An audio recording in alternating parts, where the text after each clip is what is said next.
اے 14 اگست وسوره نن 14 اگست نن چې کوم ټم چوری کیږي ردی به حیران شي وته نن چې کوم ټم چوری کیږي زه په ځای باندې ګړاګانې تعالی الله ملک در کو ځان لا شکریہ ادا کرو شکریہ دا معنا شي ګړېګا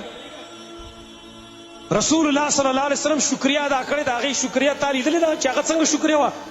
ضرب په سجده باندې پریوت حدیث کې خدا علی په سجده باندې و پریوت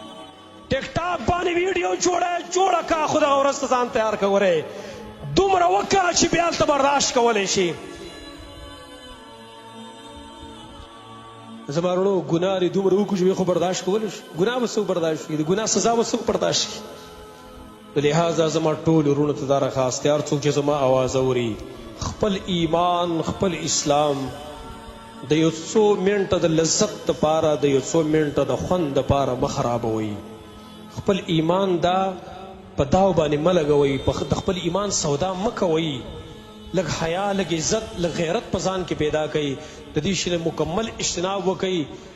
یو فتنه نه چې مخې ته راشي موږ یې میران کړي چې د کومې فتنې رد وکړو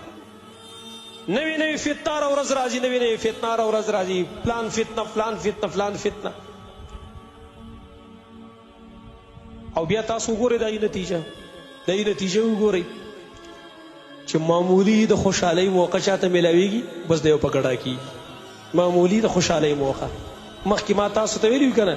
د خوشحالۍ دا معنا چې ته ګډېږه واده یې صاحب واده ټیک د خوشحالي د مناوې کا خو د خوشحالۍ خو دا معنا ده چې سړی او ښځې ګډ وډ بې ګډېږي په خوشحالۍ کې خلک ګډېږي اے 14 اگست وسوره نن 14 اگست نن چې کوم ټم چوری کېږي ردی به حیران شي وته نن چې کوم ټم چوری کېږي ځای په ځای باندې ګړاګانې تعالی الله ملک در کو ځان لا شکریہ ادا کرو شکریہ دا معنا شي ګړېګا رسول الله صلی الله علیه وسلم شکریہ ادا کړی دا غي شکریہ تعالی دې دا چې هغه څنګه شکریہ وا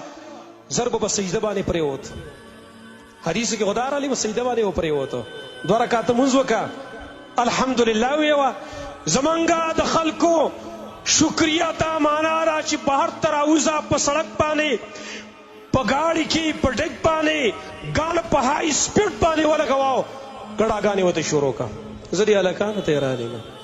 په دې اخترونو کې وګورئ په دې 14 اگست کې په دې اخترونو کې الک تو ګړا تا دا خو د اجړاګانو کارو د اجړاګانو کار تا په سر باندې واغست د شرمېږي نه په دې باندې دل حیام نه ورځي په دې باندې چې د اجړاګانو کار تا په سر باندې واغست و تم ګړاګانې کې مخکې بګړېدل نو ښځې بګړېدل او اجړاګان بګړېدل وسلکان دیو د ځانه اجړاګان جوړ کړه الکانو د ځانه ښځې جوړې کړې چې یو په پارک کې به هلته بړم به باندې کړي که نه ډولکي به غږېږي سې به ګانې به غږېږي یو به پاسې نور ورته پړقې کوي مړه شرمېږي نه په دې باندې تاله شرم پکار دی تاله پکار و ته پښتون بچی وې او ته مسلمان بچی وې پکار دا وه چې ته پرې ځمکه نه نوتلی وې چې تا ګړاګانې کولې د دې نه تاله مرګ ښه و چې تا ګړاګانې کولې شرم نه ورځي ولې ستا دا ټول هغه ایمانی غیرت نه دی هغه اخیستلی شوی دی او دا رسول الله صلی الله علیه وسلم فرمایي ان مما ادرک الناس من کلام النبوه اذا لم تستحي فاصنع ما شئت د مخکرو انبیاو دغې د خبرونه چې کومې خبرې معلومې کړلی شوي دي که نه د مخکرو انبیاو د خبرونه یعنې دا اتفاقي خبرې دي د مخکرو انبیاو دغې خبرې چې خلکو معلومې کړي نو پایې کې یوه خبره داره چې کله د نه حیا فوت شو نو چې څه دې خوښی هغه کوه چې څه دې خوښی هغه کوه